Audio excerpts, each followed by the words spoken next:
இந்த கோயில் தானா? ஆமா மேடம். வாங்க போலாம். இந்த இடத்துல தான் எனக்கு மயக்க மருந்து கொடுத்த இளநீ கடை இருந்துச்சு. ஆனா இப்ப அந்த கடைக்காரனை காணும் பாத்தீங்களா?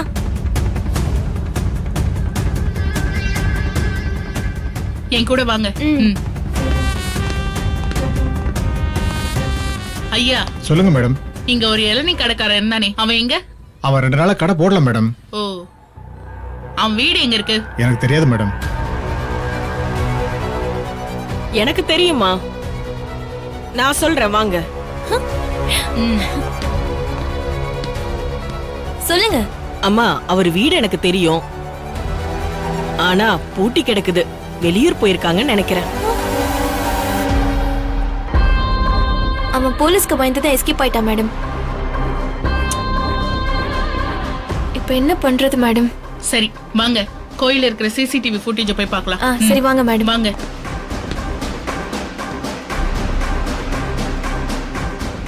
மேம், அங்க இருக்கிறவர்கிட்ட தான் சிசிடிவி ஃபுட்டேஜ் இருக்கு. வாங்க போய் பார்க்கலாம். வணக்கம் மேடம். 3ஆம் தேதி சிசிடிவி ஃபுட்டேஜ் காட்டுங்க. அன்னைக்கே இந்த மேடம் பார்த்துட்டு வாங்கிட்டு போயிட்டாங்களே மேடம். மறுபடியும் காட்டுங்க. Okay madam.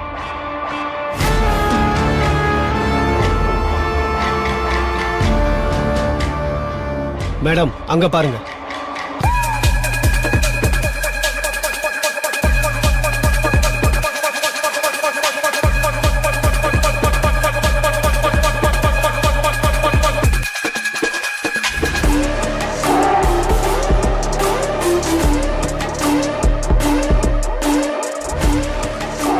இலக்கியாவும் கடைக்காரனும் பேசினது இந்த ஒரு வீடியோ தான் இருக்கு.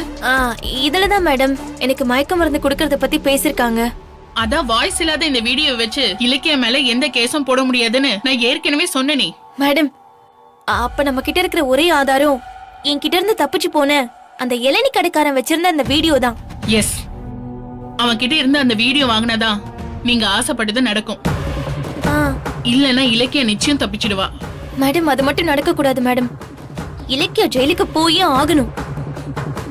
அந்த இளநீ கடைக்காரன் குடும்பத்தை எப்படியாவது தேடி கண்டுபிடிங்க ப்ளீஸ். எங்க ஓடி போயிருக்க போறாங்க? சொந்த ஊரு இல்ல சொந்தக்காரங்க வீடுன்னு எங்கேயாவது போயிருப்பாங்க. கண்டுபிடிச்சிடலாம்.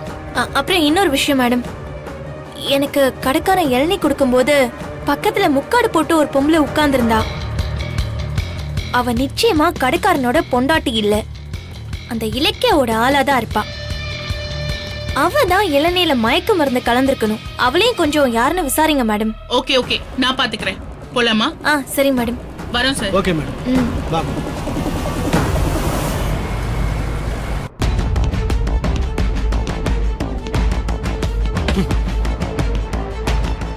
நானே எல்லாருக்கும் தண்ணி காட்டுறவன், ஆனா எனக்கே தண்ணி காட்டிட்டானுங்களே. கல்யாணம்னு சொல்லி என்ன ஏமாத்தி பணம் டாக்குமெண்ட்ஸ் மொத்தத்தையும் அள்ளிட்டு போயிட்டானுங்களே. ராஸ்கல். அடச்சே. டேய் Gautham, rascal.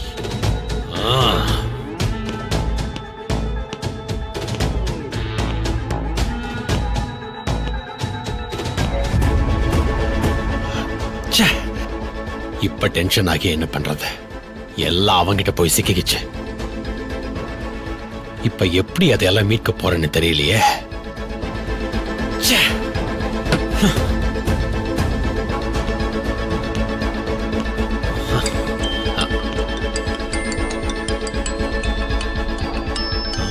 Soil test officer இந்த ஆள் இப்ப எதுக்கு போன் பண்றான்?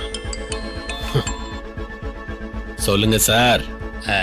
சார், உங்க அக்கவுண்ட்டுக்கு ஒரு 20,000 ரூபாய் அனுப்பிச்சிருக்கேன். நீங்க பார்த்து கொஞ்சம் செக் பண்ணிக்கோங்க. என்ன? என் அக்கவுண்ட்டுக்கு 20,000? ஆமா. எதுக்கு?